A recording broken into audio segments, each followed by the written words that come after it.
Olá, minhas amigas e meus amigos, hoje é 11 de outubro, lua nova no céu, uma lua boa para plantar, semear, para gestar novas ideias e pensar em novos empreendimentos.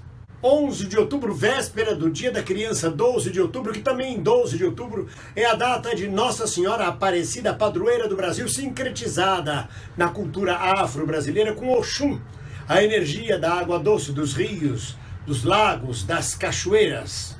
Para os evangélicos, os dias são de muitas orações e muita comunhão com Cristo, com Deus e com o Espírito Santo. E confesso a vocês, sobre os muçulmanos eu não sei quase nada, ou melhor dizendo, eu não sei nada. Preciso aprender. Na data de hoje, em 1905, era lançada a primeira revista em quadrinhos brasileira, o Tico Tico. Mas, lamentavelmente, nesta mesma data, de 11 de outubro, em 1963... o mundo perdia dois grandes nomes da arte mundial, por sinal, dois franceses, Edith Piaf e o poeta e dramaturgo Jean Cocteau. Morreram no mesmo dia, no mesmo ano. Mais adiante falaremos de uma obra de Jean Cocteau. No dia 12 de outubro de 1968, o presidente francês Charles de Gaulle visitou o Brasil.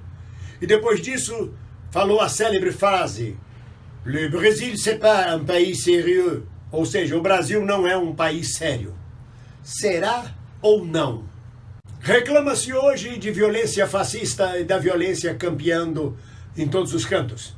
Mas a história é velha. Em 1976, o padre Bournier, de Mato Grosso, foi morto a tiros pela Polícia Militar de Mato Grosso. E 10 anos depois, em 1986, 3 garimpeiros foram mortos a tiros em Serra Pelada pela Polícia Militar. Pode-se dizer, como dizem os patriotas, boa coisa essa gente não estava fazendo. Claro, eu já vi muita gente dizendo, ensinando inclusive para os filhos: olha, a ditadura foi boa, não teve problema nenhum.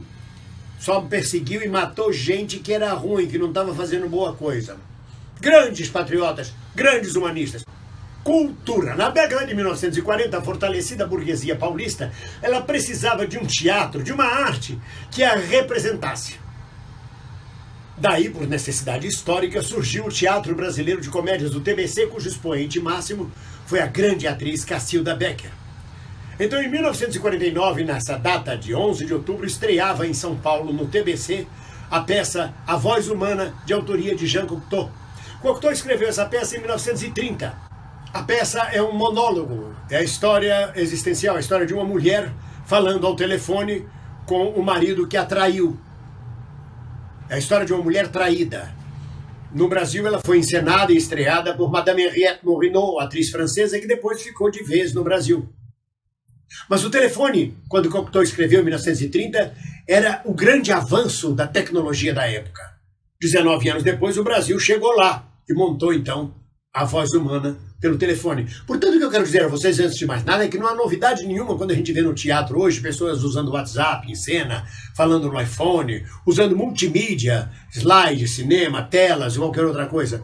Porque sempre as tecnologias foram postas no palco como novidade e usadas pelos teatros. Mas voltando à peça, o tema de A Voz Humana é, claro, por sua origem de classe na São Paulo de 1940, não tem nada a ver com a questão social. É um drama existencial. De toda forma, fica o registro da data de hoje.